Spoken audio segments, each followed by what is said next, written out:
आपको ऐसा लगता है कि घर में सबके होते हुए भी आप अकेले हो, या शायद आप न्यूक्लियर फैमिली में हो, बच्चे स्कूल चले गए, हस्बैंड ऑफिस चले गए, फिर उसके बाद वो जो सन्नाटा है वो खाने को दौड़ता है। हम इंडियन औरतों को ना औरों के लिए जीना सिखाया जाता है। फिर जब हम अकेले होते हैं ना तो हमें समझ नहीं आता कि खुद का क्या करें। हम सबके पास एक सुपर पावर है और उसी सुपर पावर के बारे में मैं इस वीडियो में बात करूंगी। वो सुपर पावर से ना हम डरते हैं।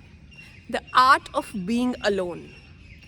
नमस्ते, चटोरी चेतना में आपका स्वागत है। इस वीडियो के बाद आपको लोनलीनेस, अकेलापन नहीं, सुकून मिलेगा। सबसे पहले ना एक माइंडसेट शिफ्ट करने की ज़रूरत है, एक चीज़ को समझने की ज़रूरत है। लोनलीनेस और सॉलिट्यूड के बीच में क्या डिफरेंस है, मतलब अकेलेपन और एकांत के बीच में क्या फ़र्क है। लोनलीनेस वो होती है जब हमें लगता है कि हम ना अधूरे हैं और हमें कुछ चाहिए या कोई चाहिए हमें पूरा करने के लिए। सॉलिट्यूड क्या होता है, जब हमें ये समझ आता है कि हम अपने आप में ही काफ़ी हैं। एकांत ये होता है। लोनलीनेस एक नेगेटिव वर्ड है, एक नेगेटिव फीलिंग है। सॉलिट्यूड, एकांत जो है, एक पॉजिटिव फीलिंग है। जब हम अकेले होते हैं तो हम सबसे पहले क्या करते हैं? फ़ोन उठाते, इंस्टाग्राम, फेसबुक के रील्स देखना शुरू कर देते हैं ताकि दुनिया की आवाज़ जो है हम सुने और हमारी अपनी आवाज़ दब जाए। हम बोर होने से नहीं डरते, हम अपने थॉट्स से डरते हैं। हम खुद की जो आवाज़ है उसे सुनना ही नहीं चाहते, इसीलिए हम फटाफट से फ़ोन उठा लेते हैं। वीडियो भी देखते रहना क्योंकि मैं 3 सिंपल स्टेप्स बताऊंगी खुद के साथ खुश रहने के, सॉलिट्यूड को एम्ब्रेस करने के। ये वाली जो चीज़ है ना कि अपने थॉट्स को रियलाइज़ करना, उन्हें समझना, ये मैंने लाइफ में काफ़ी जल्दी रियलाइज़ कर लिया था। मुझे भी ऐसे ही साइलेंस से, शांति से, अकेलेपन से ना बहुत डर लगता था। तो हर वक्त जो है मेरे रूम में, मतलब ये कॉलेज डेज़ की बात है, हर वक्त मेरे रूम में म्यूज़िक ऑन रहता था या फिर हर वक्त कुछ ना कुछ, मतलब आवाज़ें जो है, मेरी कोशिश रहती थी कि मैं ना कुछ ऐसा ऑन रखूं जिससे कि ना मैं खुद के थॉट्स ना सुन पाऊँ, खुद से बात ना कर पाऊँ। लेकिन उस चक्कर में क्या होता था कि मैं खुद को ही समझ नहीं पाती थी, खुद को जान नहीं पाती थी। और मेरे इंटरेस्ट्स थे क्रिएटिव। मेरे कॉलेज में ना एक डिबेट कंपटीशन था और फिर मुझे याद है मैंने पोइट्री क्लब के लिए भी साइन अप किया हुआ था। तो मुझे एक पोएम, मेरी टर्न थी अच्छी सी एक पोइट्री लिख के देने की। तो मतलब मुझे बोलनी थी वो पोएम। लेकिन मेरे थॉट्स, मतलब क्योंकि मैं खुद से बात ही नहीं करती थी तो फिर क्रिएटिव काम नहीं हो सकते ऐसे। एक दिन क्या हुआ कि बहुत ज़्यादा आंधी तूफान आया, यहाँ नॉर्थ में ऐसे होता है, और लाइट चली गई। 8 बजे शाम का टाइम था, लाइट नहीं आई। तो जो म्यूज़िक ऑन रहता था वो सब चार्ज वार्ज ख़त्म हो गया फ़ोन में। उस रात को मैंने खुद की बात सुनी, खुद को समझा और बस पता नहीं, मतलब वो सोचा हुआ था ऊपर वाले ने कि लाइट जाएगी, मुझे शांति मिलेगी और मेरी क्रिएटिव एनर्जी जो है वो बाहर आएगी।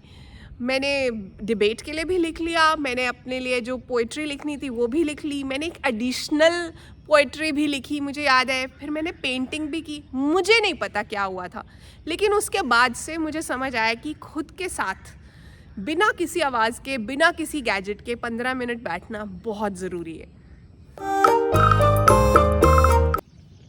स्टेप 1, अपने मी टाइम को रोमांटिसाइज करो। हम खुद को क्यों नहीं गेस्ट्स की तरह स्पेशल फील कराते? अच्छे कपड़े या अच्छी क्रॉकरी, अच्छी सी सेटिंग हमने हमेशा रिजर्व करके रखी होती है कि घर पर कोई आएगा तो हम तब उन्हें उस तरह से ट्रीट करेंगे। हम खुद के लिए भी तो इम्पॉर्टेंट हैं, तो इसलिए खुद के लिए भी कभी अच्छी सेटिंग करो। और आपकी फेवरेट ड्रिंक है या आपकी फेवरेट बुक है, आप पढ़ना चाहते हो, 15 मिनट आपका एक कॉर्नर होना चाहिए जो कि सिर्फ आपका कॉर्नर है, जहां आपकी फेवरेट चीज़ें पड़ी हैं। हो सकता है आपकी कोई बुक है, आपका जर्नल है, आपका फेवरेट मग है, उसमें आप चाय पीना चाहते हो, बैठो, अच्छे से बैठकर चाय पियो। तो खुद को भी इस तरह से इम्पोर्टेंस दो, आपको अकेलापन, सो कॉल्ड अकेलापन जो है ना, वो अच्छा लगना शुरू हो जाएगा। अब स्टेप 2, बहुत ध्यान से सुनना इस बात को। आपको कोई ऐसी हॉबी, ऐसा इंटरेस्ट ढूंढना है जिसके लिए आपको ऑडियंस की ज़रूरत नहीं है, किसी की वाहवाही की, किसी की अटेंशन की ज़रूरत नहीं है। मैंने ऐसा क्या करती हूँ मैं, जैसे कि जर्नलिंग, खुद से मिलवाती है मुझे वो चीज़। पेंटिंग, मैं खुद के लिए पेंटिंग करती हूँ, चाहे मैं महीने में एक बार करूँ, लेकिन मुझे इस चीज़ से फ़र्क नहीं पड़ता कि किसी को मेरी पेंटिंग अच्छी लग रही है नहीं, घर में बाकी लोगों ने मेरी पेंटिंग देखी नहीं देखी, उसकी तारीफ़ की नहीं की। उस पेंटिंग के प्रोसेस के दौरान वो जो मैं डिप्रेशन स्टेट से फ़्लो स्टेट में चला गया मेरा ब्रेन, मुझे खुद से मिलने का मौका मिला। अब मेरा गार्डनिंग चैनल है गेट माई हार्वेस्ट, लेकिन पहले भी जब भी मैंने गार्डनिंग की है ना, जब मेरे हाथ मिट्टी में जाते हैं मैं देखती हूँ कि मैं अकेली नहीं होती, मैं नेचर के साथ होती हूँ। तो आपको भी ऐसी कोई चीज़ ढूंढनी है जो आपको खुद से मिलवाए। अब वो चीज़ क्या है वो आपको सोचना है। मैंने आपको कुछ आइडियाज़ दिए, हो सकता है किसी के लिए कोई क्रोशे है, कोई नीडल वर्क है, थ्रेड वर्क है, किसी के लिए कोई बुक्स पढ़ना है, जो भी है आपको वो चीज़ ढूंढनी है। फिर खुद की कंपनी एंजॉय करने के लिए स्टेप 3 क्या है? Set boundaries. मतलब क्या है, हमें ना हर वक्त हर किसी को यस यस कहने की आदत है, अपने आसपास, अपने घर में, अपने रिलेटिव्स के साथ, फ्रेंड्स के साथ। नो कहना चाहिए जहाँ नो कहने की ज़रूरत है, और नो कहना कोई रूडनेस नहीं है, सेल्फिशनेस नहीं है, नेगेटिव चीज़ नहीं है जिसे कि नेगेटिव बना दिया गया है। तो क्या है कि आपका अगर 1 घंटा आपका मी टाइम है ना, तो आपको उस मी टाइम को रिस्पेक्ट करना है। तभी घर के बाकी लोग भी आपके उस मी टाइम को रिस्पेक्ट करेंगे कि ओके ये आपका अलोन टाइम है। घर में बच्चे हैं, एल्डर्स हैं, सब लोगों को पता चलेगा कि हाँ ठीक है, इस टाइम पे डिस्टर्ब नहीं करना। आप उस टाइम पर फ़ोन पे बातें कर रहे हो, आप कुछ और चीज़ें कर रहे हो जो कि मी टाइम जैसा लग ही नहीं रहा, तो फिर बाकी के लोग भी उस मी टाइम वाली बाउंड्री को रिस्पेक्ट नहीं करेंगे। तो ये बाउंड्रीज़ आपको सेट करनी है, क्लियर करनी है हमेशा। आशा करती हूँ वीडियो काम का लगा। अच्छा लगा तो प्लीज़ इसे शेयर ज़रूर कीजिएगा, अपने व्हाट्सएप के स्टेटस पर लिंक लगा दीजिए। और याद रखिए कि जो इंसान खुद के साथ खुश रहना सीख जाता है ना, उसे दुनिया की कोई ताकत उदास या दुखी नहीं कर सकती। ऐसी कौन सी एक्टिविटी है जो आपको खुद के साथ अकेले में करने में मज़ा आता है?